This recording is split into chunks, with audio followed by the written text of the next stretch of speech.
It was a cold morning in autumn, 1893. The streets of Boston were quiet, and the smell of coal smoke hung in the air. Among the crowd waiting at the station stood a young woman named Margaret Hale, clutching a small brown suitcase and a single letter sealed in blue wax. The letter was addressed to Thomas Gray, a man she'd loved for years, but hadn't seen since he left to work on the new railroad lines out west. The last words he'd written to her said only this: "Meet me on the 7:45 to St. Louis.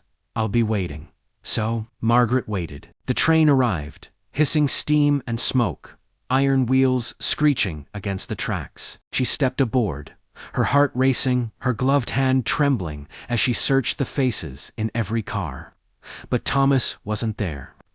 Hours passed. The train rolled through endless fields and fading towns, and Margaret began to think maybe he'd changed his mind. Then, halfway through the journey, a conductor approached.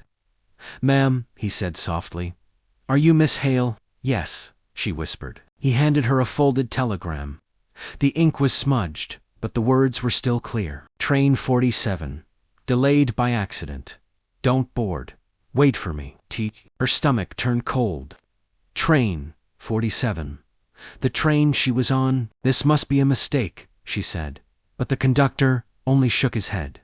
Minutes later, the brakes screamed, the lights flickered, and the train, the one that wasn't supposed to move, derailed near the Old River Bridge. When rescuers arrived hours later, they found Margaret still clutching the telegram. Her suitcase was unopened. The letter she meant to give Thomas was gone. Weeks later, when Thomas finally reached Boston, a local station clerk handed him a small envelope, found near the wreck. Inside was Margaret's letter, still sealed in blue wax. He broke it open with shaking hands. It said only one line: "No matter how far the rails take us, my heart will always find its way to you." They say Thomas never left that station again. Some nights, the workers swore they saw a woman in a long coat standing by the 7:45 platform, waiting for the train that never reached its destination.